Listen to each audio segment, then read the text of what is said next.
Signals present a MOTS Halloween series celebrating 6 decades of horror To perform an autopsy first. with in-depth analysis, That's much too vulgar display of power. adult content, I've been hurt once, okay? adult language, You gotta come work for me. and spoilers. Mrs. French's cat is missing. Join us. All you can do is pass it along to someone else. Hello and happy Halloween. My name is Jonathan Ian Manser, here with Scott Thurlow. Hello. Christopher Morgan. Good evening. Beth Morgan. Hello. And Stephen Ormosi. Hello. Oh, and our special guest for the evening, Michael Myers. Very good point, Michael. Very good point. Articulate as always. Yes. So welcome to our first live cast, where you get to hear us in our raw, unfiltered... Glory in quotes. Absolutely. So you'll be hearing a lot of ums, redundancies, like nonsensical meanderings. And ridiculous points. Exactly. So, in celebration of Halloween, we are going to do a special review of Halloween, the John Carpenter classic that is really the grandfather of all slasher films. So, I'm going to give a brief synopsis quickly of what takes place in this movie. So, back in 1963, a young boy named Michael Myers ends up killing his older sister and gets sent to an insane asylum. 15 years later, he breaks out and goes after Jamie Lee Curtis for some reason. He ends up killing all of her 2 friends on a babysitting night on Halloween. Who they're not even sure, they themselves are not sure why they're even friends with her, as they point out multiple times. Yes. Go on. And the doctor who was taking care of Michael Myers, Dr. Loomis, played by the wonderful Donald Pleasance, ends up shooting Michael to death, sort of, at the end, and then the body just disappears. Well, he just shoots him, at least. Yeah. We can say that, yes. So, well, evil can never die, as I believe he mentions in there. So who would like to give another kind of synopsis? Speaking of that, of course, it's something like evil / the boogeyman exists, and he's from Haddonfield, Illinois. The banality of evil, I suppose. Exactly. So, Scott, would you like to begin with the introduction? Yes. The intro is Loomis himself. No, actually, no, you're right. It starts with Michael Myers. I'm not sure if this is accurate or not, but it's certainly one of the earliest uses of seeing like the camera through the mask that he's wearing. Mm-hmm. And he goes up. His sister's fooling around with her boyfriend, and they go upstairs. He's alone on Halloween, or they're alone, and the sister says something like, "Oh, Michael's around," or whatever. So it's actually a pretty good tracking shot where it's like sort of stalkerish around the house. Then it goes to his perspective, and his sister and her boyfriend have just finished having sex. The guy runs out because it's getting late, but apparently it's like 9:30 or something like that. Anyways, and then it's from, like I said, from the perspective of inside his mask, and he stabs his sister. His parents show up. He's covered in blood and has the dead eyes. And then I think that's probably the introduction. That's absolutely. The setup. It's a very definitive introduction here. I'm sorry, I jumped the gun. I know you like Dr. Loomis so much that I was going to speak about him, but that is the actual introduction to Halloween. One of the the common themes that they have in this is how quickly everyone has sex. I think it happens twice. Like literally, they're showing in real time, and it's less than a minute that both of they these. They are teenage boys, though. Yeah, exactly. Well, that's what I pointed out. Yeah. But also the secondary theme is nobody's parents are ever home on Thanksgiving. Halloween, whatever. See,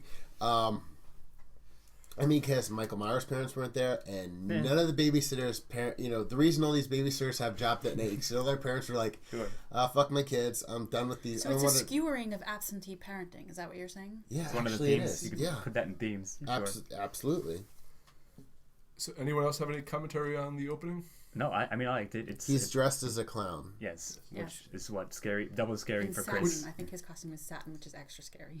Not only is it the clown face, but the boyfriend had brought that over and left it there, and then he just wears it to kill his. True. That's true. But this isn't also. I'm kind of jumping the gun on themes here, but like it's interesting that Michael Myers, at least in this iteration, the first one, he always needs to have that mask on to perform the kill. He can never do it with his own face. And in fact, we skip ahead even more to the ending, when she starts tearing off the mask he's wearing, it really like bothers him. So I think it's like a very interesting, like, it develops him as a villain right from the beginning. Yeah. That he's exposed with with his human face. What I love at the beginning is when his parents are like, Michael, and they remove the mask.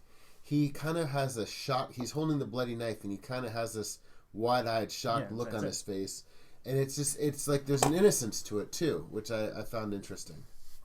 Speaking of that point, too, there's an interesting, like, freeze frame almost, as the camera tracks out, and he's just standing there, and the parents are standing there, which could be interpreted as the parents are just decided not to check on their son, who's like just standing there watching, or that it had frozen, which I think was what the intention was, and panned out, and like it was kind of like almost a play-like kind of with the framing of him being in the center, with the parents kind of standing on both sides of him as the track pans out. So I thought that was a neat little, like, kind of more clever than most horror movies get with their cinematography. Yeah, fair enough. Agreed. Good point. Yeah, same thing. And you know, from the get go, the feeling of tension in this film is all definitely made a whole lot better because of the music. You know, the music from Halloween is iconic, awesome. Yeah, and we'll talk about that more when we get to style, but I think it's an important part of the feeling that you get from the intro. Yeah. So I think it's something that you need to like discuss a little bit. And speaking of which, time to bring up my themes thing. The first shot is when they're rolling the credits, they're slowly closing in on a pumpkin, jack-o'-lantern, and it goes to its left eye. And then Michael Myers later gets stabbed in the left eye. I don't know if that was an intentional thematic thing. I never noticed that. I bet nobody did, not even the director. So it was a happy accident, if you will. But I don't know. John Carpenter is pretty. He's thorough. Fair enough. You know, we jump ahead to 1982's The Thing, and it's ridiculous. So I think he was completely aware of it. Yeah, I mean, we could get Carpenter on there. We could get Johnny C on the horn and see if he has anything to say about it. I'm playing Xbox. Leave me alone. See if he meant it. But anyway, yeah. Good observation as well. I like it. Let's give it the score, Scott. Right. I'm going to give it a 1. It's perfect setup. It's great horror movie setup. And, like, I think, just real quickly, as I wrap up the introduction, we're going to say this about this movie broadly, that it's a blueprint for horror movies. So, you know what I mean? Like, yeah, you've seen it before because of this movie. So, you've seen it after. Yeah. I'm definitely giving it a 1. Beth? I'm also giving it a 1. It's basically perfect. Yeah, it's a fantastic opening, so 1. Yep, 1. Okay, Chris. The body that gets stabbed. Lord. All right, well, first of all, we're introduced to Lori, and she's a high schooler, and she's basically very shy, and all kind of of her a goody two-shoes. Kind of a goody two-shoes, is okay with babysitting on Halloween. Yeah. And all of her friends are looking to go out with their boyfriends and fuck on Halloween, or making fun of her because she has a babysitting job and she should be out partying. Even though her one of her 2 friends is also babysitting. She's actually planning to babysit during her babysitting That's after job. her stupid boyfriend gets caught egging houses and is grounded for the evening. And then at the same time, Donald Pleasance is with the nurse driving to the institution where Michael's being held because he's trying to make sure that Michael never gets out. And they drive up there and they see all the inmates. Spoiler alert. Gets out. Well, I already announced there's going to be spoilers. Sure. And they're wandering around, and Michael Myers, you know, while Loomis goes and checks on security there, then Michael Myers jumps the car, pulls the nurse out. And so, to that point, I'm kind of bridging on what later ones have done. Yeah. Because Michael Myers is generally portrayed as that slow, creepy. He is acrobatic. Pretty spry. Well, yeah, you see him jump up like in the rearview mirror, which is one of the most fantastic things. I mean, it's just a great way to start it. He pulls the nurse out of the car, gets behind the wheel, and drives away. The next day, Dr. Loomis is talking to the head of the institution. He's like, well, he can't drive. And Loomis is like, well, he was doing pretty well last night. Someone must have taught him, which is cool because that's usually a washover in later movies, like little plot holes. So it's kind of like, okay, how is this, how did he get away? Why is he driving? So cut to the chase. Laurie's best friend Annie is babysitting across the street because her boyfriend got egged. Was caught egging another house. That's true. Got caught egging somebody's house. He's grounded, and May I interrupt for a second? Yeah. I want to bring up this point.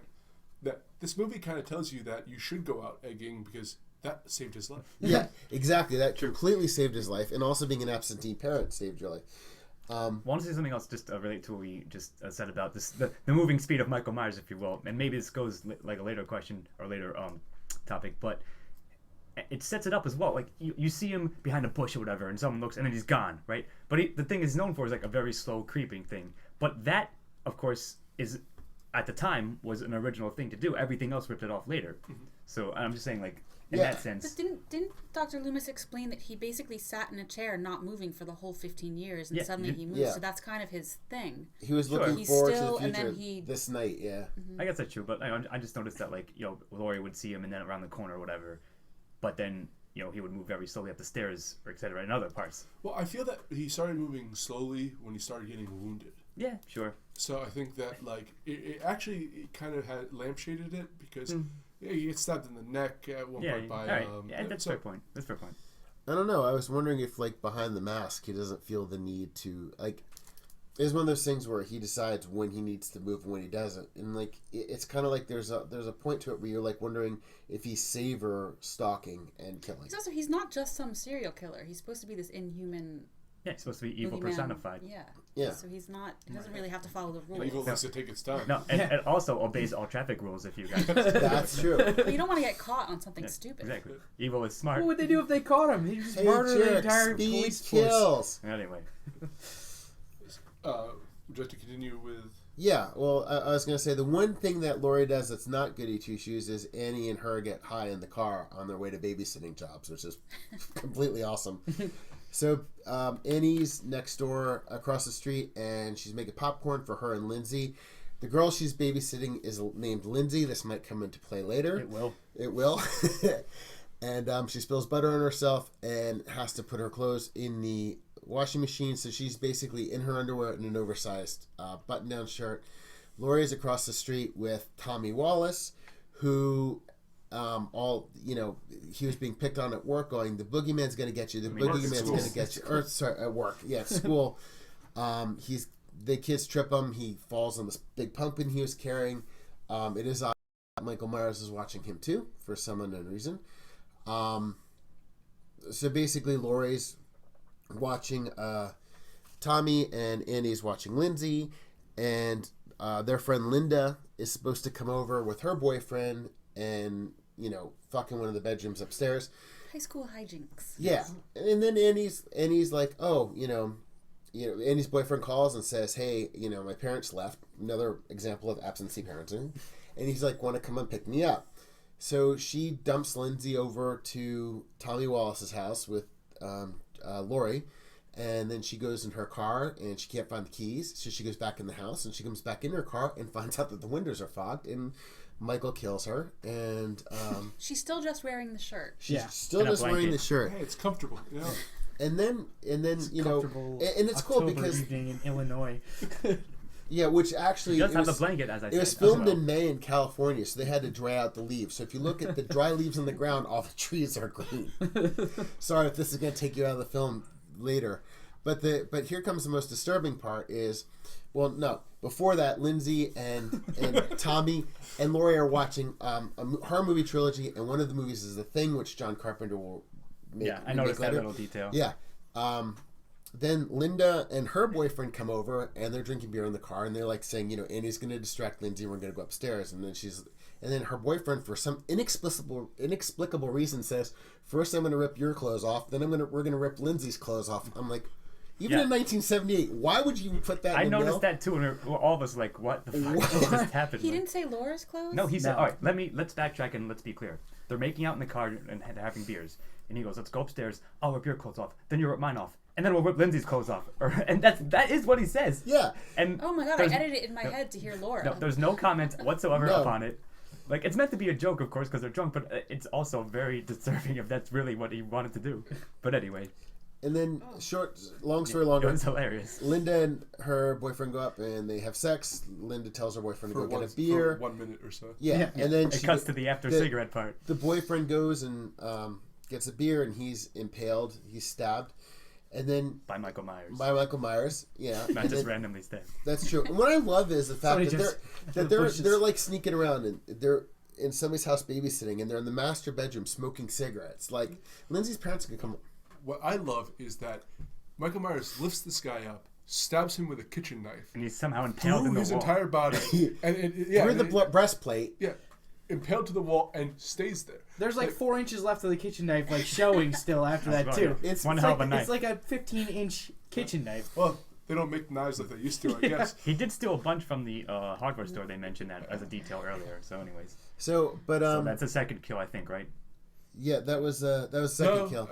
You have the tow truck driver randomly. Oh, that's right, the tow truck driver, where he gets his work overalls, the suit, his duds, and then then he breaks in and steals a mask and some knives, and the mask is that of William Shatner's. I got to work Star Trek in here somehow. Why? Because it's awesome. And then Linda's boyfriend Michael Myers is dressed in a white sheet, and he's got Linda's boyfriend's glasses on, and he now has 3 costumes on at least. That's right. He's got 3 costumes on. First of all, I was thinking about this. Linda was like kind of like teasing, like showing off and all that kind of stuff. Michael Myers is wearing a mask. And a ghost sheet over it, and glasses. a pair Someone of else's glasses. glasses. That aren't his prescription. And she drops and shows some tatas, so you know. But could he even see them at that point? That's the whole point. Is he just standing there because he's trying to figure out where she is? Well, he did pause, so maybe Mike kind of like, now what should I do?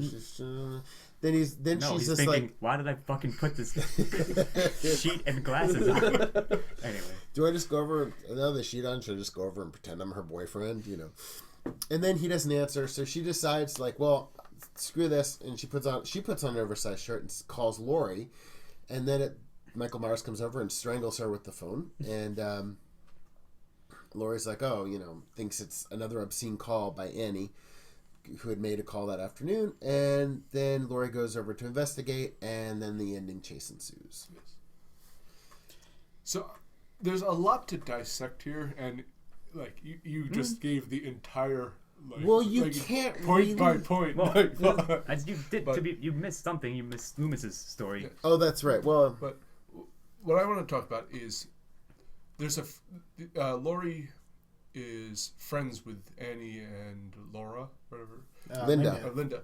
And there's no reason that these people should be friends. Yeah, agreed. The first time you see the 3 of them together, Annie's complaining about Linda being a slut and Lori being boring. Yeah. And then one of them forgets their trigonometry book, and Linda's like, I always forget my trigonometry book and my history book, chemistry, and my English book, or chemistry book. But it doesn't matter. Like, and I forget all my books. Well, I mean, it could just be that they're high school friends. It could just be that they've known each other their whole lives, and it's just not really a choice that they made. There are also several scenes in this movie, and I'm glad you mentioned that. There are several scenes in this movie where it's clear that you're not actually supposed to be paying attention to what the characters are saying. Right. Because they just say the same thing over and over again. Like that part about the books. She lists like 7 books, and then she just goes off on a diatribe about how she never brings her books. And like, you're supposed to be focusing on something else. So it's supposed to be like just blah, blah, blah, blah, blah background. But I listened to all that, and I was like, this is the worst dialogue I've ever heard in my life. I don't think you're supposed to listen to Linda at all. Well, that's kind of the whole point. It's mostly her when she's talking. Anyway. Yeah. And I was thinking about this. I must have said it before. I wonder if this set the precedent for 20-year-olds playing high school students who do not look like high school students but look like 20-year-olds. Possibly. But you got to suspend your disbelief. If you think, if a detail at the very beginning is Jamie Lee Curtis, who plays Lori. She's coming out of her house, and real quickly it's shown that it's her father. But you could be like, oh, she works at the real estate agency. She's gonna drop. Yeah. Like she's going to work, and then she's like walking to school. Like what? To that point is what I'm saying. Anyway. But if you picture them actually being stoned the entire time, then All the perhaps the bottles. dialogue makes sense. Maybe. But Fair enough. I don't know, like.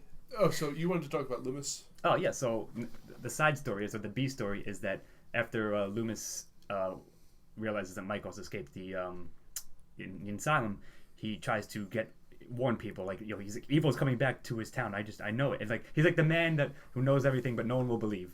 So he ends up finally going to Haddonfield. It's like, I think they said 150 miles away from where he is, in whatever town he was. He was at going to the hospital too.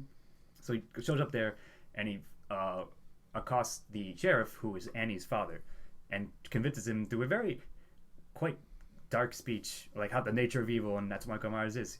And so they're waiting around at the old Myers house, essentially. So that's like the plot. Like, as all the Halloween hijinks are going on, basically Donald Pleasance is just sitting outside of a house, scaring kids away from the house. Yeah, Dr. Exposition. beating chick to kids.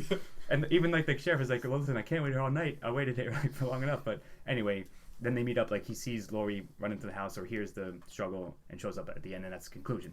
But and the kids that were going to go in the house were the 3 kids that were tormenting Tommy earlier. yes, the 3 bullies from earlier. And then Dr. Loomis is like, Lonnie, get your ass out of here. He has a scary voice and scares them away from the old haunted Myers house that they're daring each other to go up to. So, anyone else have any comments? I think we pretty much went That's over what the happened entire in the body. body of the That's film, everything yeah. that happened. One thing I don't understand is I don't consider This Island, was it This Island Earth or Forbidden Planet? That was one of the horror movies. I'm like, I don't really consider this a horror movie. Well, That's that could be your own That's nitpick. back in the day, they were forced to watch it's true. sci-fi. They didn't have Halloween marathons to watch. Halloween had to invent itself. There's no They have 3 AMC. channels. That's true. Actually, there is a point I want to bring up here. So, for the first half of the movie, the Michael Myers is very methodical in what he's doing. He has a plan, a clear stalking, plan. He's not doing anything to draw attention to himself. And then he starts, I guess he gets overexcited. He's like planning this for 15 years. He starts getting overexcited. Like, he methodically takes out all these things, steals the Judith Myers tombstone, sets it up in this woman's bed with her Annie's body laid out. Annie's body laying there, so that in a cross. Yeah, so that he can hope that Laurie comes into that house and sees this. Sets up one body so that if she accidentally knocks like the closet door, the body will fall down, and then hoping that, and so is another body of Laura. No, what's the Linda. Next in the next closet over, whose door magically opens, and let's take this opportunity to talk about the door making of Haddonfield, Illinois. This is the most corrupt contracting business in the world. Or inept. Their doors are the worst. No wonder people can break into the hardware store. I mean, Christ. No, they're either brilliantly reinforced, like a closet that Michael Myers can't open for some reason. Or they're paper thin. Yeah, or the locks are, or they're paper mache.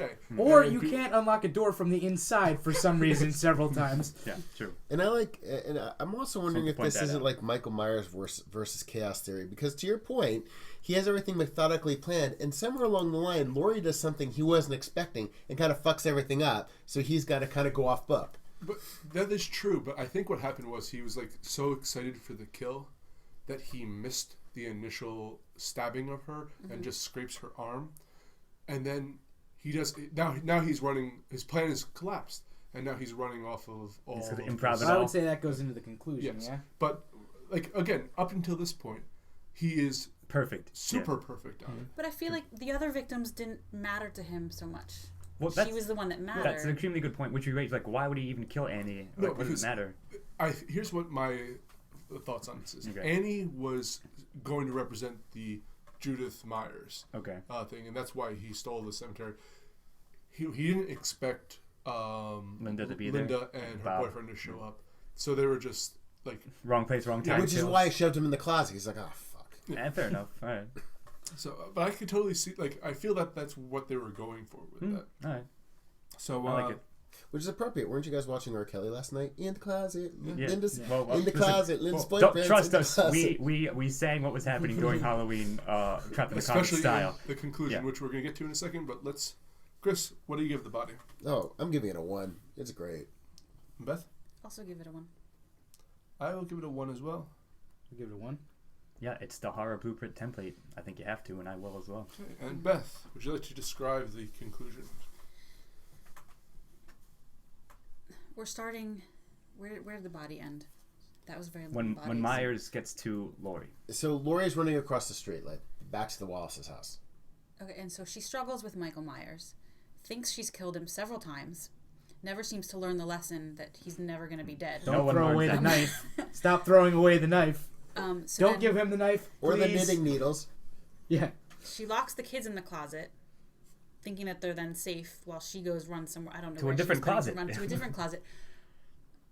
Michael Myers doesn't die any time that she thinks he does. Dr. Loomis comes in to save her. He shoots Michael Myers and he falls out the window and then disappears. And the emergency team comes. There is an extremely strange moment in this where Dr. Loomis is firing at Michael Myers and Michael Myers falls off. He's already fallen off the balcony. And then Loomis decides to randomly shoot the gun again at nothing. No, but he's out of bullets. Not even at nothing. Like if it had bullets, it'd be very, very close to Laurie where she's like standing. Anyways, Laurie's ears are buzzing like. Yeah, but they also discuss how Michael Myers is the boogeyman. Yeah, at this point again. That is a really chilling ending because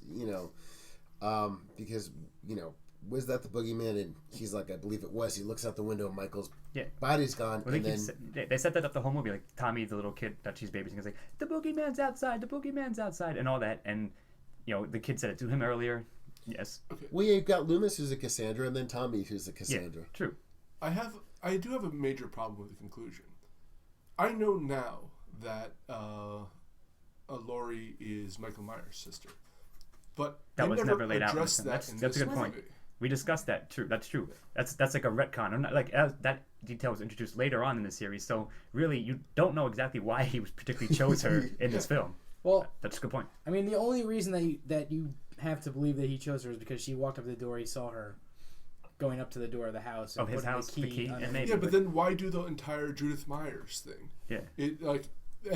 This is.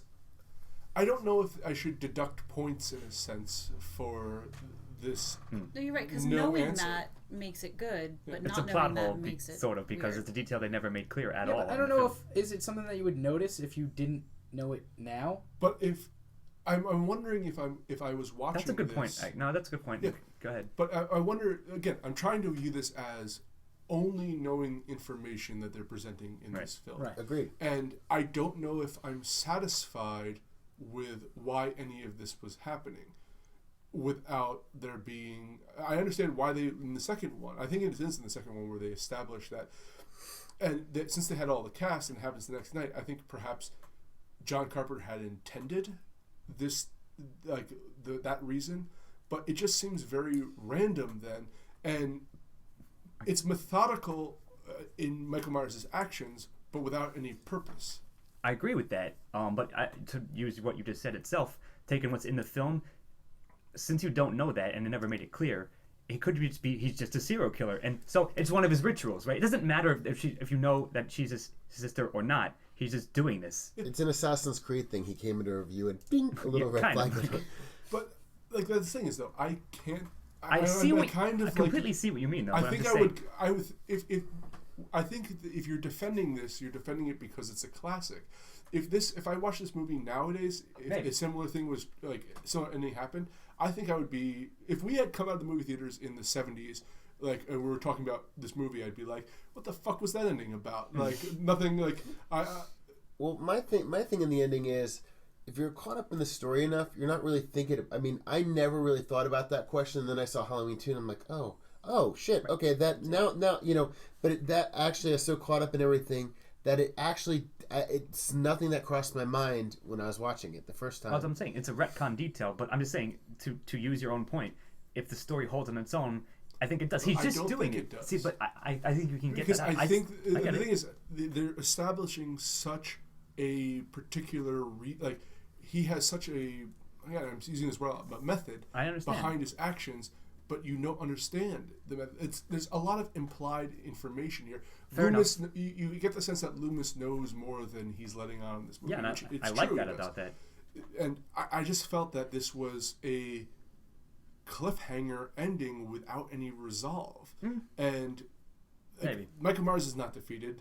She's not safe. A lot of people died for some reason, and Loomis is. The last shot is him staring weirdly into like space, like thinking about what's next. Yeah, but see, that's why it's a classic like horror movie, because the evil still exists. It's still out there. Like it hasn't been resolved. It could always come back. Yeah, it's a John Carpenter move, is what I'm going to say to you. Yeah, but generally in horror, there's a reason that the evil exists. There's a purpose behind it. Right. And does it make it less scary that he has a reason, or more scary that he doesn't have a reason? But that's the thing is, like, I don't know if it was. There again, there's a lot of implication without any surrounding context or detail. Context, yeah. And I don't. Again, I'm trying to view this objectively as if this is the only movie that exists. I completely get your point, but at the end of the day, I think I'm not going to deduct points for it, even though I see what you mean about it. I think it still holds up, is what I'm going to say, and that's all. We'll get to it when it's scoring, but. Well, it is definitely a cliffhanger, and the second movie. The story is like the next day. You can't look at that. Oh no, I'm just. I guess I'm looking at it more of as a serial. Yeah. But you have to view it on its own narrative merits on this one film, sure. And also, I want to point out that, like, Jamie Lee Curtis is a phenomenal, like, use of strange weapons. She stabs Michael Myers with a sewing needle. Yeah. While she's being attacked in a closet, she undoes one of the hangers and makes like a kind of brass knuckles out of them and stabs him in the eye with it. Like, these are amazing combat moves for improv a girl who from a teenage girl. Yes, ostensibly, yes. And one last problem I have with this is that Halloween, yes, was the grandfather of a lot of horror movies, but it really avoided a lot of the tropes that existed later until the ending, which was a very stereotypical horror movie ending, I felt. Again, maybe not. Like, I see your point completely, but I'm going to say it's a John Carpenter thing, so I'm going to give it whatever points you might take away based on that. I'll give it credit because I think he was more self-aware of that. Scott, I think you were the one to mention, maybe it was Steve-O, that you liked it because a lot of the characters didn't act stupid. Yeah. Unnecessarily stupid. But in the ending, Laurie's acting in some ways unnecessarily stupid. Kind of, yeah. A bit. When she throws the knife away. Just not egregiously, but yeah, sure. Or possibly just in shock. Maybe. Yeah. But again, it falls into the tropes of, like, not as bad. Or at least that one. Well, and with throwing the knife away, you think about a high school student. She stabbed this guy. She thinks he's dead, and it's just like, oh my god, I killed a guy. That's the first time I brought it. The first one was like, it was like I forgive the first knitting one. needles. It was the knitting needles, so But no, then she got the knife, and then she dropped it right next to him, and then he showed up with it. Right, so like, he stabbed the couch right next to her, and then she stabbed him in the neck with the knitting needle, and then he let go of the knife, and it fell onto the couch. She picked it up, and then he fell down. And then she just dropped the knife right next to him. And then she went upstairs to get the kids. Check on the kids. He showed up again. And then she stabbed him in the eye with the hanger knuckle. He drops the knife. She picks it up and stabs him again. And then she goes back out and he's on the ground. I don't think she stabs him again. Yeah, she does. She stabs him with his own knife. In his stomach. Oh yeah. And then he's on the ground. She leaves the closet and throws the knife on the ground again. All right, you're right about that. True. So anyway. So Beth, just to give unless anyone has anything else to say. No. I'll give it a 1. Because I always found this movie scary, and the ending never bothered me, that it was kind of unfinished, maybe? No. It's weird because I'm trying to be, like, objective and this, but I can't also escape what I feel like the great things this movie has created later on and the bad things this movie has led to. And I feel that the ending has been a plague of horror movies for a very, very long time. And there's so many problems that I have to give it a 0. I am going to give this a 1. I think I was pretty happy with the ending when it was over, and there's that you still have that feeling of dread at the end, which I really love at the end of a horror movie. And you don't want to feel like everything's all right. I don't think when you're done with a movie like this. To your point, though, one of the problems is I've seen this movie so many times that I didn't. Watching it again, I was not at all. I knew everything that was coming, so experiencing on whether I felt dread or not on it was absent from my. Sure, fair enough. Well, you almost got me. I was wavering, but I think at the end of the day, I'm going to give it a 1 on the strength of, again, John Carpenter. I'm a sucker for that kind of ending, and you'll see it again in The Thing. It's something like that. Well, and I think that's an effective one, at the very least. Even given, the things that may have gone wrong from having it been in there. But I also think that The Thing gave a sense of closure for some of the characters, at least. Where there's no closure for the characters. It was a progression, but either way, I still think it's good enough foundation in Halloween itself, and I'm going to give it a 1. Chris? The plot hole of Laurie's, being a sister, this stuff, Halloween 2 kind of points out things that you don't necessarily see when you're watching the movie the first time. And other movies, I think John Carpenter had a reason why he left the ending the way it was. He kind of has a history of doing that. And as his films progress, The Fog, and then you get to Halloween 2, which is a lesser movie, and then The Thing, which to me is a near perfect movie, I think you see a progression with Carpenter. So these little details, believe it or not, I think it's the visceral reaction for me. Because even now, there's things that Loomis says, like he's been waiting for this night, and the whole still gives me the chill. So I can't, the visceralness of it, I'm giving it a 1. These things kind of disappear. Okay, well, I'm moving on to themes now.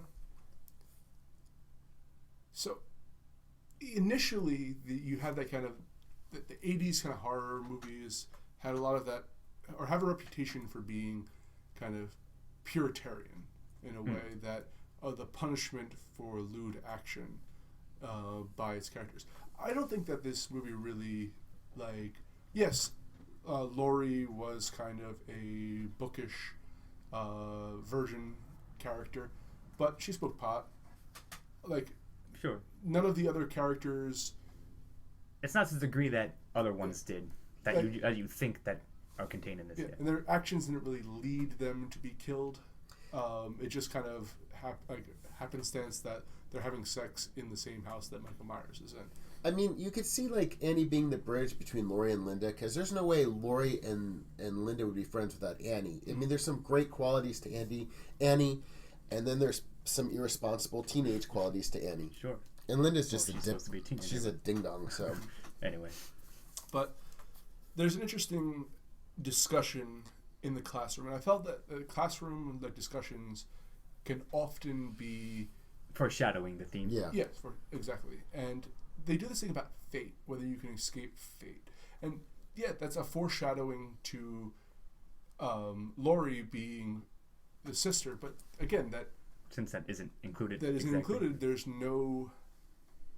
It's almost a lost theme in a sense that it's hinting at it. But it's an interesting one when you take it as a complete work.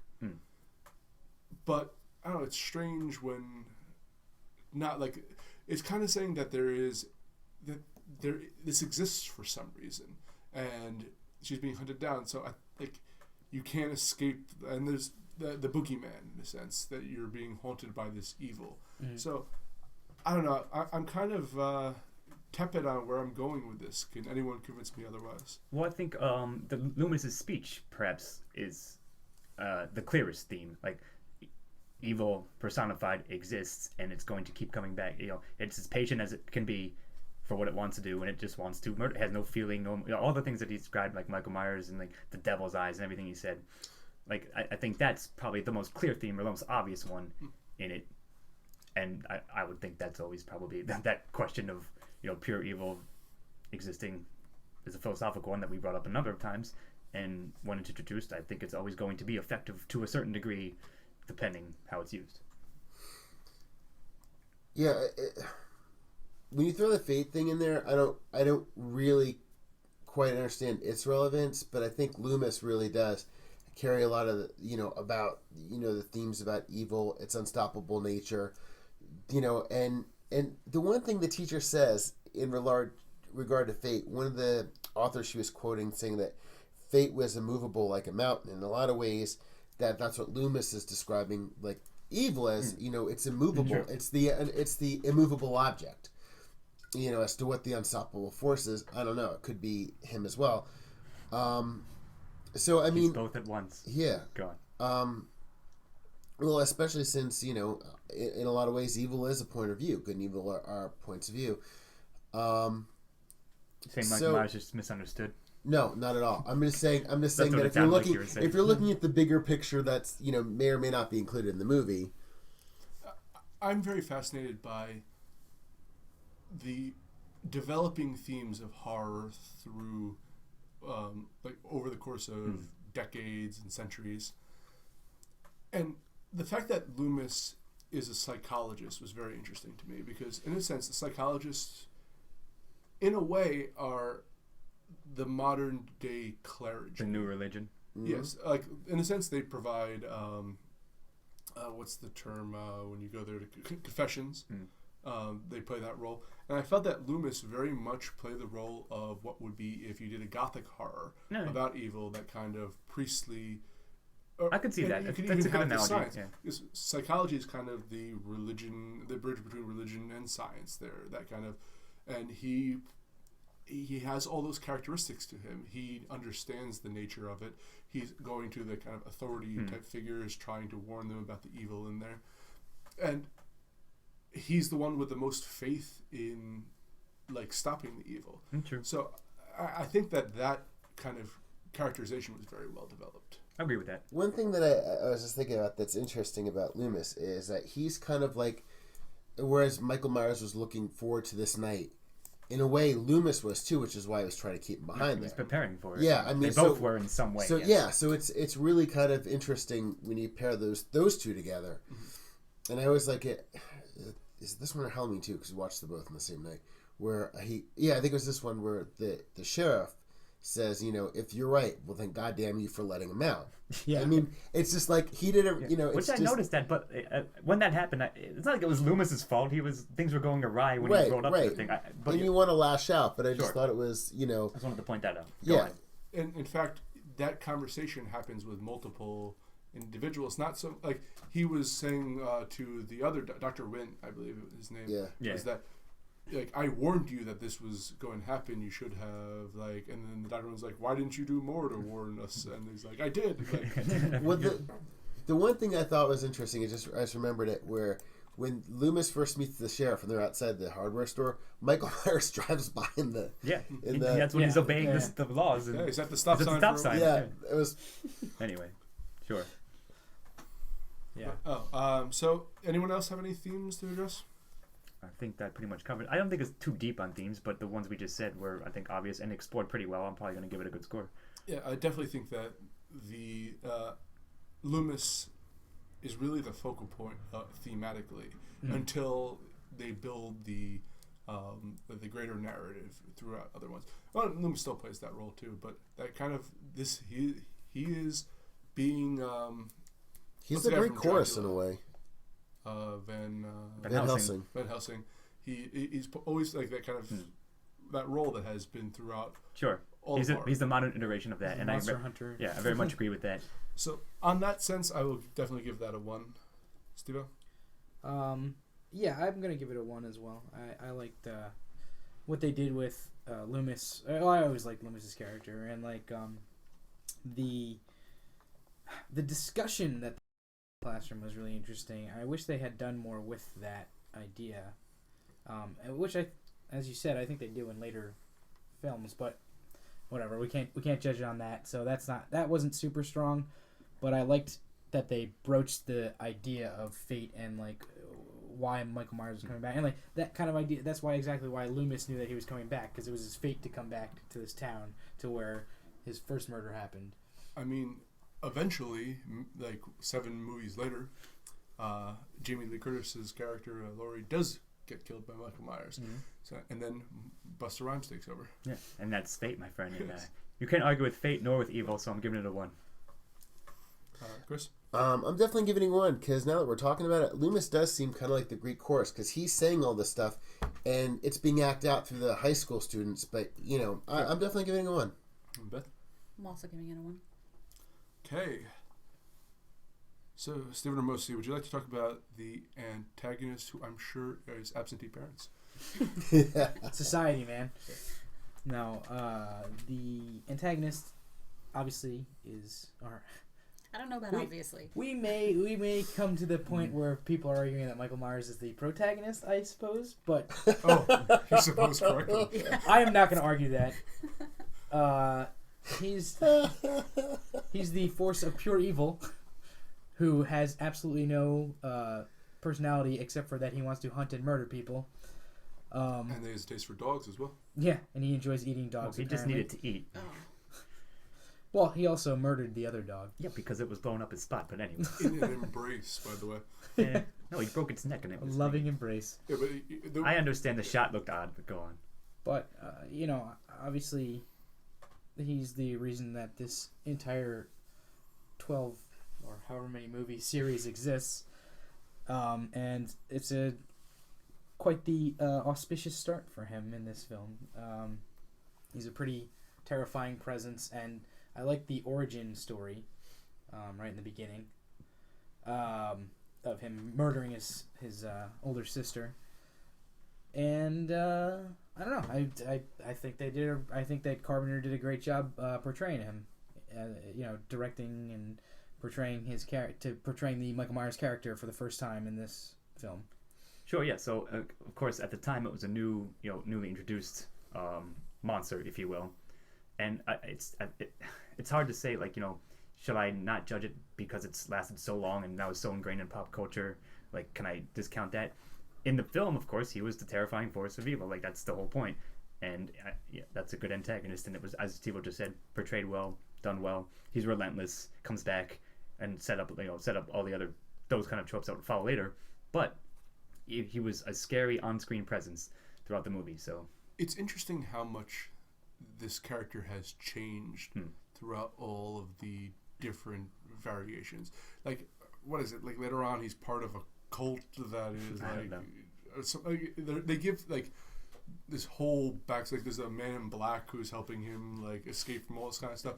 So there's such a strange like development. But here, just simple, straight up. Yeah, and I like the fact that for at least the majority of the film, he's a man with a plan. He's very realistic. He's not some kind of unstoppable force of evil. I agree with that. Until later on, yeah. In this one itself, he's human. He can be stopped, at least slowed down. Yeah, you can stop him, just not permanently. Yeah, exactly.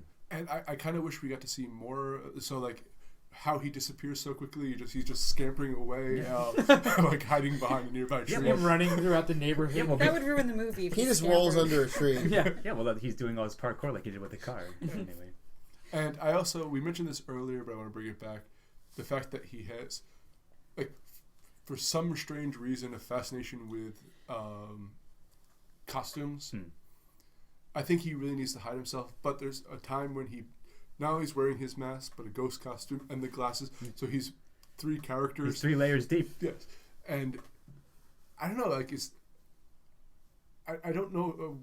Again, I'm kind of confused on why he's doing that, but I'm rolling with it. Makes sense to his character, either way. Chris? Are we grading? I'm sorry. I was trying to find a quote on Fate, because there's 2 examples they give during the Fate discussion. I was trying to find the other one. There was a mountain. I can't remember the other one.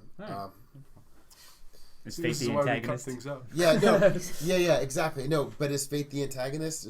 Or is it Michael Myers? Who's your antagonist? Or absentee parents? The absentee parents. No, yeah, Michael Myers. I'll definitely. Here's another example of the antagonist is the catalyst. Is the antagonist more of a catalyst than an antagonist? But he's clearly set up to be the antagonist. In a lot of ways, it's really interesting because he's kind of in a way like a wind-up toy, where Loomis is talking about him. All these things are happening, and in some way, they're unable to stop him. Which is why I was trying to find the other quote, because Loomis is trying to tell everybody what's going on. The police are on alert. Laurie's seeing somebody. Tommy's seeing somebody, and it's just like he's kind of, all these people are on various states of alert and on various states of lookout, and he's just motoring through it all. Fair enough. Being a badass. Anyone have any other comments on Mike Myers, the killer or the comedian? They both get a 1 from me for antagonists. I agree that he's a villain.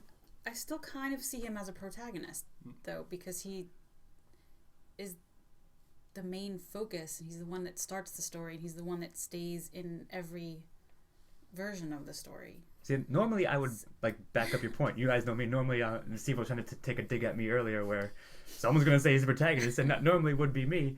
And again, you can make somewhat of a case for it, but I think clearly the movie intended it to be. Yeah. It's more clear in this case. I think the greatest thing about him is how long it takes them to show you him close up from the front. Because they don't show him. Let me ask you this: effective. Would you really consider him either a hero or an anti-hero of this? No, but I'm not saying he's a hero. He's definitely a villain. He's just not. He's just kind of the center of things. Who knows? They give you nothing in this film, so he could be trying to save the world by murdering this woman. You don't. He's basically Iron Man from the Ozzy song. He was. Loomis clearly states. Well, you're assuming that Loomis is a reliable narrator here. He saw the future, and Laurie's going to become president, and she's going to start a nuclear war. I always trust psychologists who carry a gun and a license for their guns. So I believe what he says about Michael Myers. I mean, I feel like the reason that people might try to pin the protagonist button on him is because you briefly see the world through his eyes a couple times. Yes. But I don't think that it's not enough. I get it. And it's not. You don't actually know. You don't learn anything about him, which you do learn about the protagonist. He's just the force that is trying to stop the. I don't think of him as the protagonist. I'm not convinced he's just an antagonist either. It's just he can have protagonist-like attributes sometimes. Sure, yeah. A secondary character. Yeah, exactly. In his own movie, yes. So, all right, on to antagonist. Though you gave it a 1, Scott. Yes, I did. Steve, I will give it a 1. Chris, I'm gonna definitely give it a 1. Beth, I give it a 1. I'm gonna give it a 1, but Michael Myers, dude, you got to give him 1. Or he'll come and kill you. I'm fine Quietly. with that. He'll quietly kill you. We don't know why.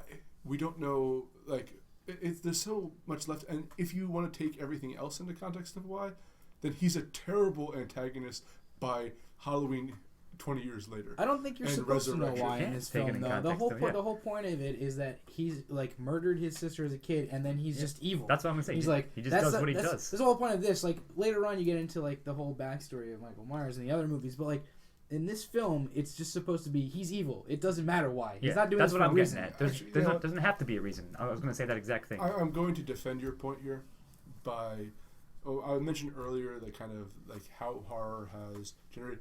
Nowadays, we're so used to having our villains explained to us, right? Because psychology has become a True. major influence in horror. Look at the Rob Zombie version of Halloween; that really goes into it. But this, he's almost a kind of natural force in the wilderness that would hunt you down. That's the thing that exists in the dark before we had civilization. Precisely. So, but I'll give that credit. I was gonna say later on, when movies try to put a justification why the murderer's doing what he's doing, it is usually why Michael Myers so acts the way flimsy. He does. Why Michael Myers acts the way he does. It is usually so flimsy. Right. In a lot of ways, what appeals to me about this movie is that there is no explanation. They don't have to give you one. Yeah. He's just doing it. Yeah. I don't know. I maybe not on that end, but it needed, I feel, something else to to bump it up, maybe. Maybe more of the protagonist character development. So on that point, Scott, would you like to the protagonist? Sure. Laurie, I suppose we're gonna all say yes is 1. See, now I was wavering about whether or not to call Loomis 1, and he made a good point that, again, reviewing it in light of the entire history of the series. So in later Halloweens, he definitely is 1. This one, he's sort of a catalyst, the opposite catalyst to Michael Myers. Yeah. Where he's warning everyone. He, like you said, he's a Cassandra character, shouting that evil is coming, and everyone's like, I can't deal with you right now, old doctor. So, again, it's tough because they're supposed to be cliched teenagers, or at least even for the time still were. So it's tough to like them. So I'm trying to in terms of did she have an arc? Yeah, I guess she saw the boogeyman, but then didn't believe. Told the little kid that she was babysitting that there was no boogeyman. Then came to face with the boogeyman, and survived. So I guess there's that. Was she developed? Yeah, to the degree that annoying teenagers act and are developed. So it's tough for me. I'm not sure. I like Jamie Lee's performance, and it was perfectly fine. It's just that there wasn't much to perform with, I guess I want to say. So I don't know if I'm going to give it credit on a lot of fronts at the end of the day.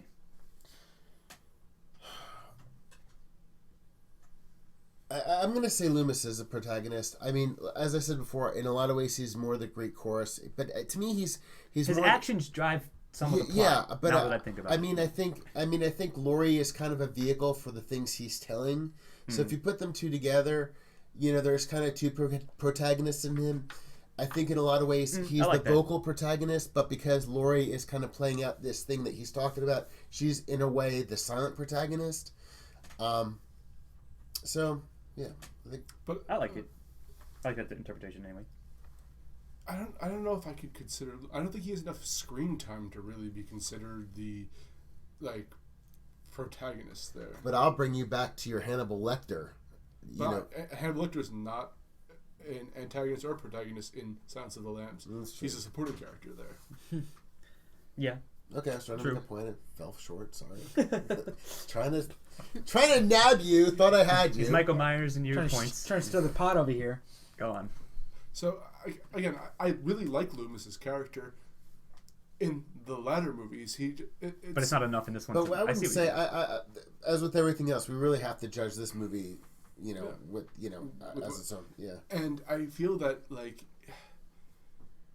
perhaps it would have been better serviced by having more Loomis in it. But yeah, listen, it's always better serviced by having more Loomis. Later movies, in fact, prove that, as we said. So the time that he was in this one was fine, but I think he's almost incompetent not incompetent, but impotent in this one. He has a general idea of what's going to happen, but with no concept of how to stop it. Yeah, he looks upon finding. He has a concept of how to stop it. Just he can't muster the forces to do it. Till the end. Yeah, I was going to say that he's. I wouldn't say his impotent. He's just blocked because he, as a psychologist, only has so much. So he has to go to the head of the institution. Got a gun, though. Yeah, well, he's got a gun, but he has to go. He has to go to the head of the institution, and they're and he's blocked there. They kind of were lackadaisical about Michael. Bureaucracy doesn't care. Yeah, he goes to could be another antagonist. Bureaucracy, absentee parenting, and bureaucracy. Yeah, then he goes to the law, and there's only it's only when Loomis decides to go off on his own and act, and that's when when he's taking a stroll and stumbles upon a car because Michael Myers, who was doing everything correctly, didn't change the car. Or at least hide the fact that it was stolen from the symbol from the asylum on it. Before we go into Loomis a lot more, I don't know. So I would like to talk about Laurie. I think most of us, except for Chris, are agreeing that Loomis is a secondary character. I see Loomis as a protagonist. Okay. Anyway, let me jump in and talk about Laurie anyway. Sorry, you guys are done. You guys are done talking about Loomis for now. Let Steve have the podium. So, I think that she is kind of a blank slate for most of this. Her actions are just perfunctory for the most part. She's reacting most of the time. Yeah, and there's nothing about her. She doesn't have a huge story, character arc or anything. That's what I was saying. Yeah, I agree with that. She's just kind of there. Michael Myers is the real star of this show. And she's just there so that he can, be that big badass boogeyman. To your point though, she is the quintessential scream queen here, right? And she almost, the archetype. And the thing is, it's not even that I feel like she ends up fighting Michael Myers off, but it doesn't feel earned. It feels accidental. Mm-hmm.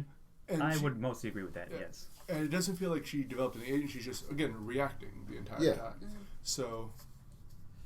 Yeah, I mean that's basically what I was, trying to get across there.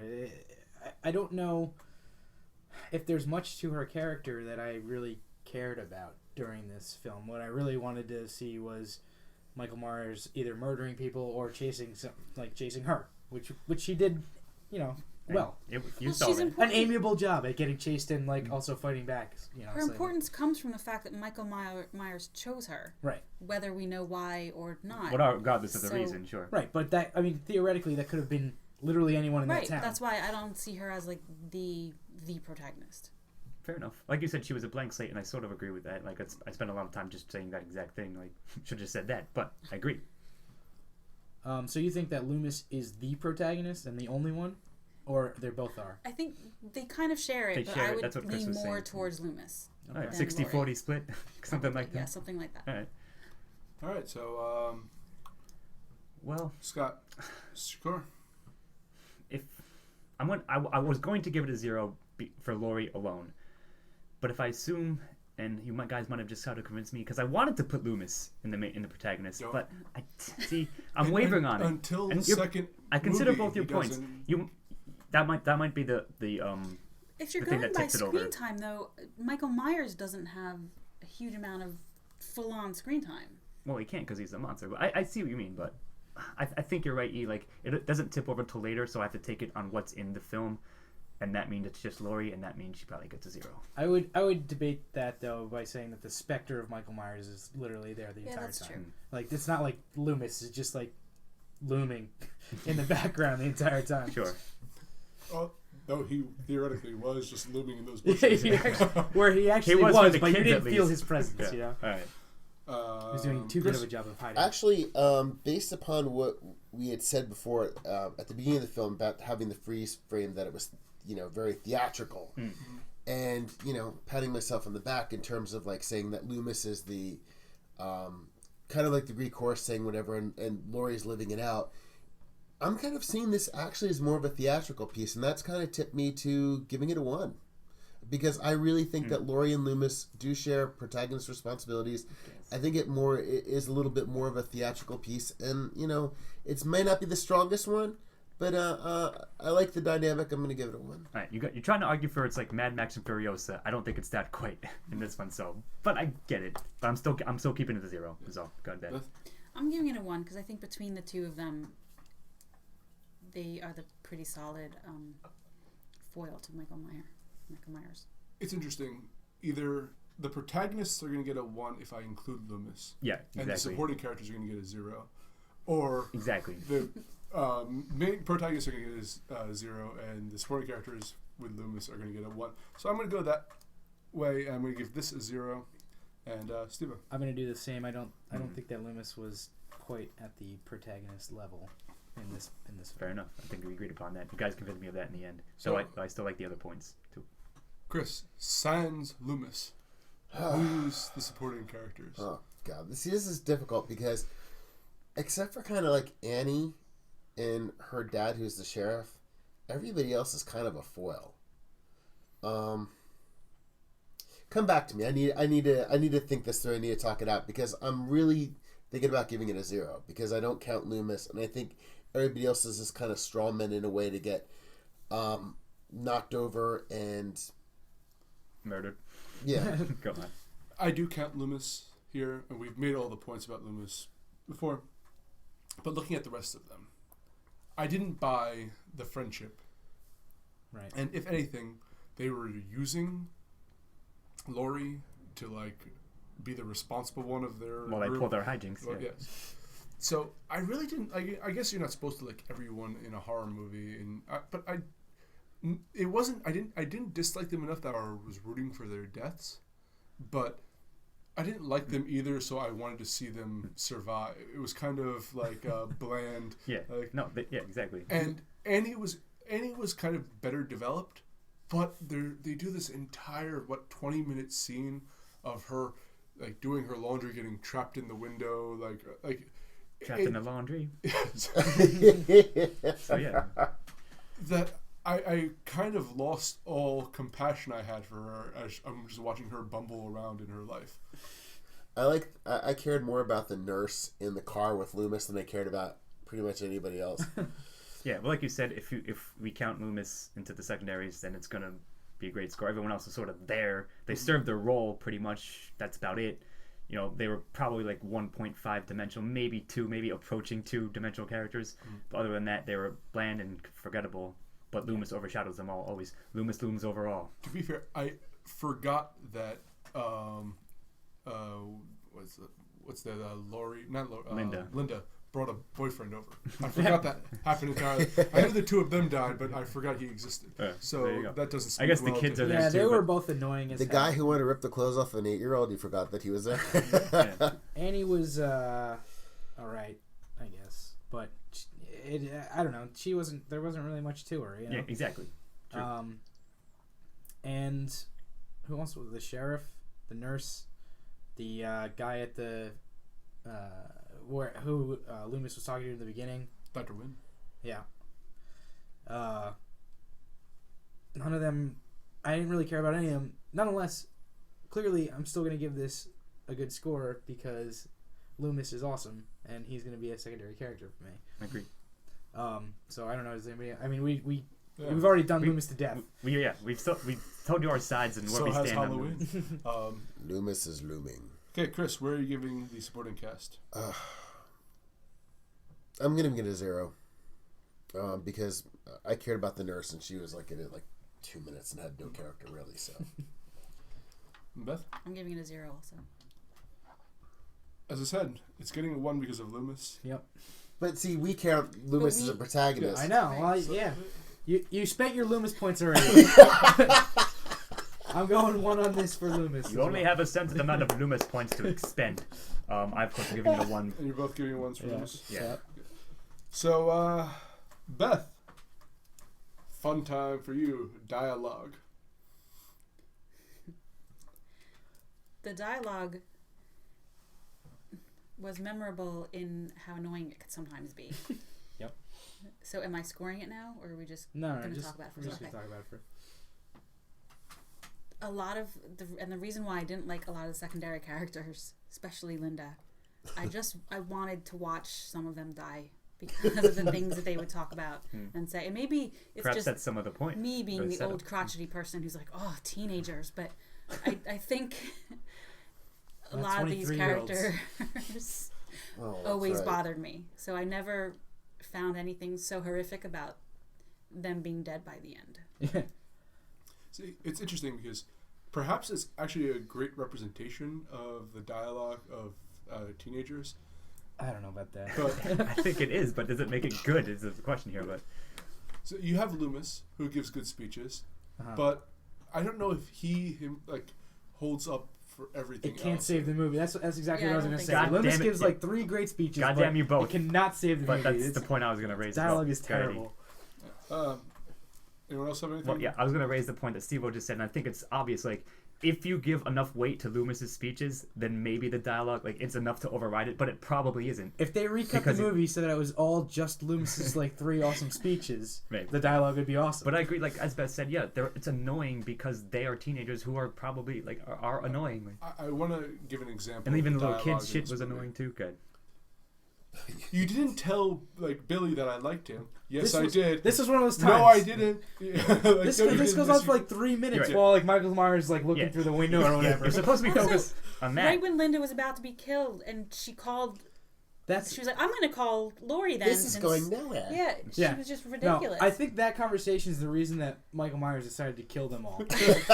He just listened to that for about 3 seconds. He's like, I'm going to murder every single one of these people. Maybe. I don't know. I changed my mind. Michael Myers is the hero of this film. If that's his real motivation, then at least that makes there was sense. a lot of whining from Oh, both yeah. the Yeah. teenagers and Oh, the yeah. kids. Yes. Oh my God, those kids were. Ugh. That's what I just said, but yeah, so. But I anyway, didn't mind the kids all that much. kids were actually Well, alright as Lindsay's far as actually kids go. okay. Yeah.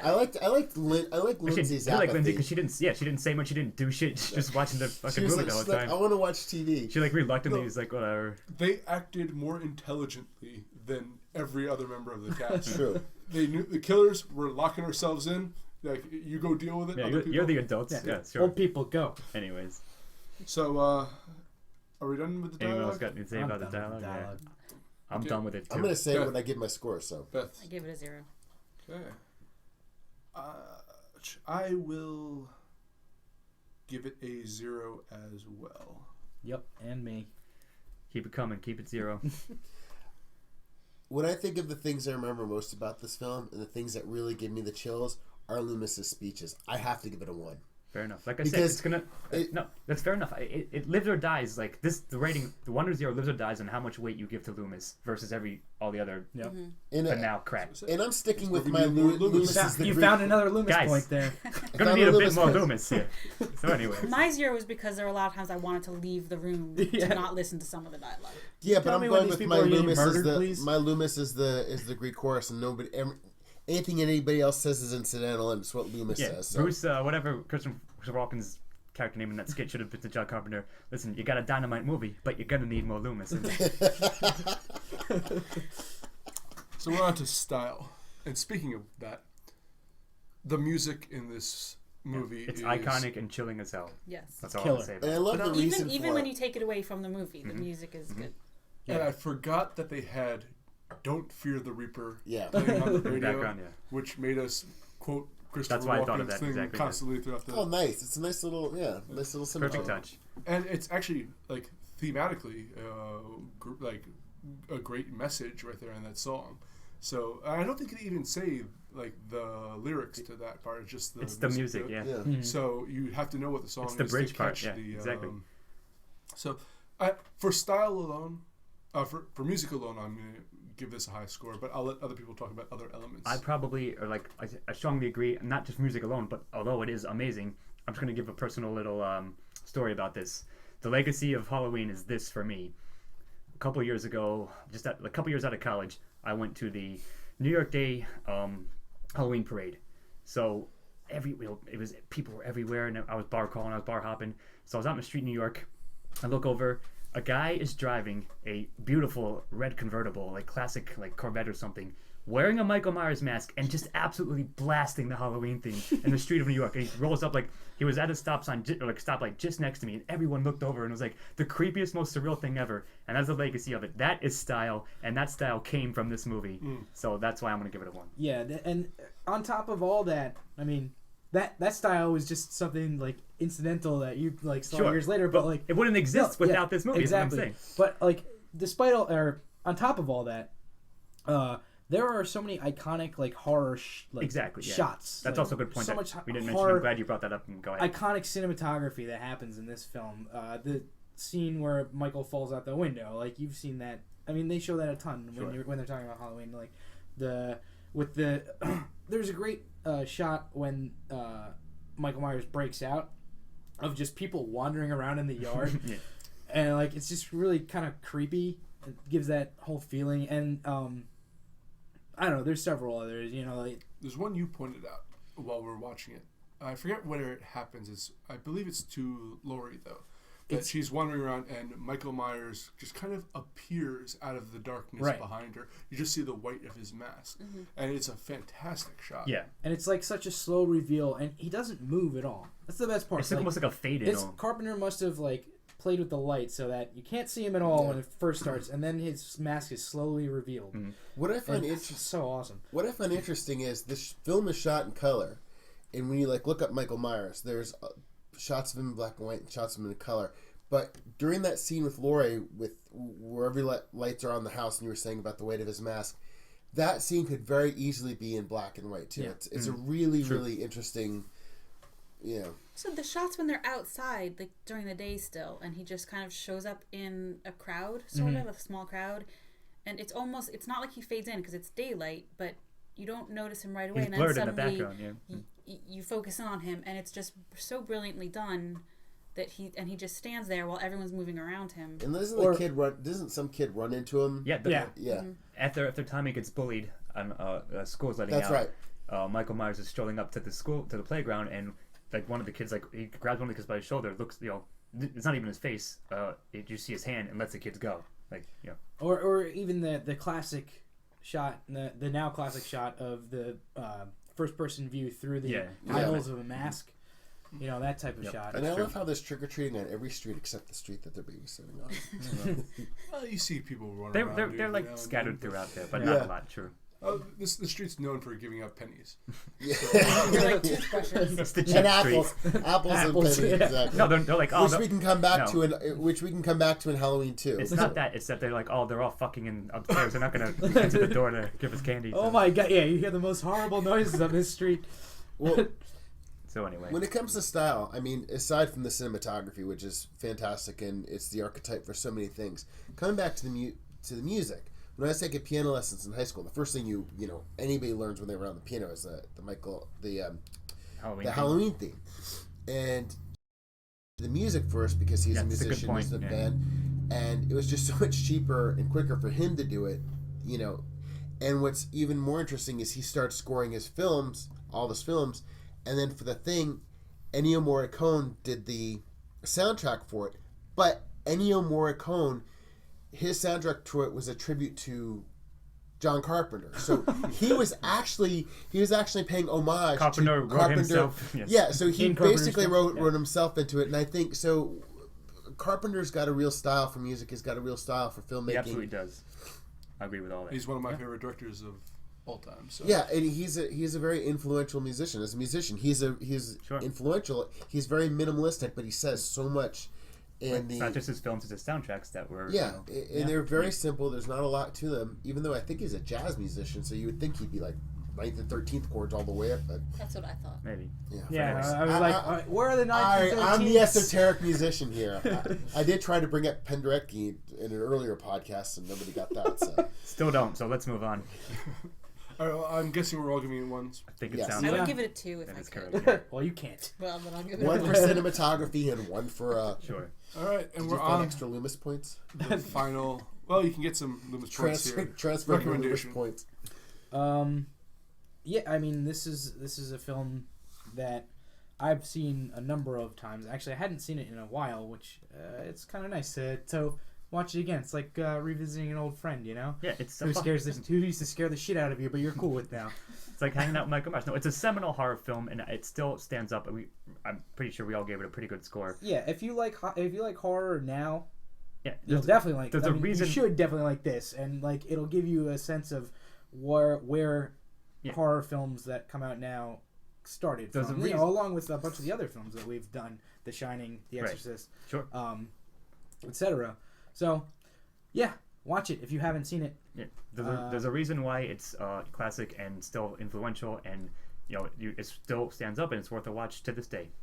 And if you like slasher films now, you've obviously not seen this movie. Because mostly, I mean, this is the archetype stuff and so much stuff that followed He's this saying is they fucked such it up. Yeah. horseshit. So every single, so you're saying on record that every person that has seen this film hates slasher films now. No, I'm just turning what you said around. You said it. I was turning around trying to make a joke and it failed. Much like a lot of slasher films. Michael Myers is going to come stab you for making a horrible slasher joke. He's right behind him. There it is. He's on a bathroom break, but he's coming back.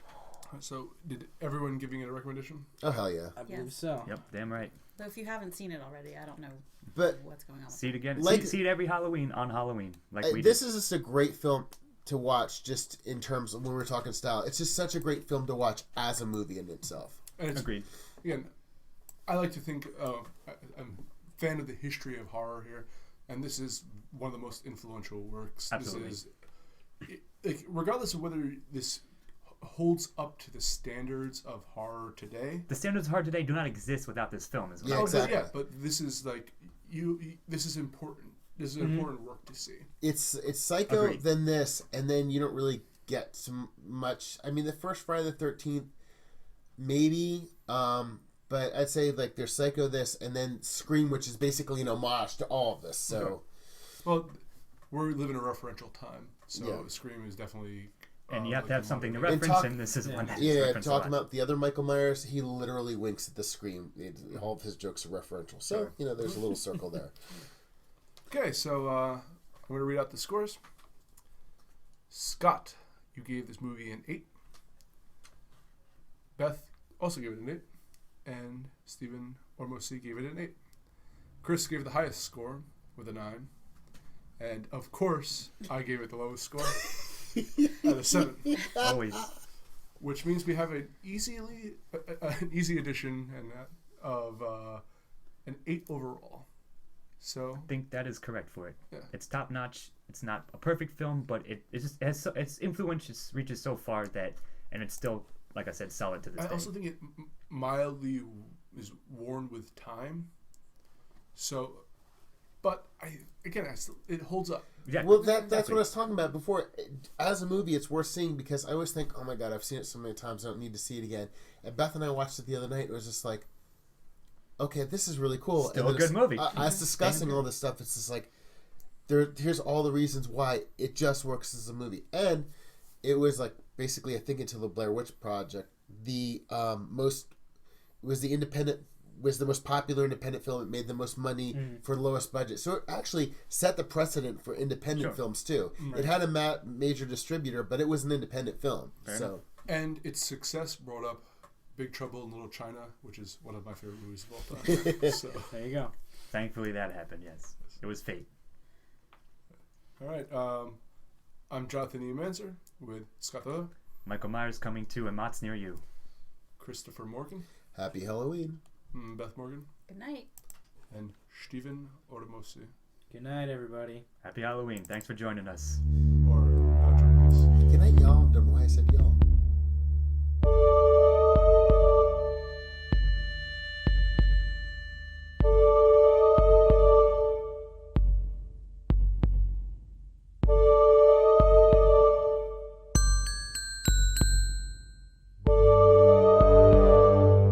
This has been Bon Mots. Thank you for joining us. We'll see you next time. Music by Chris Morgan.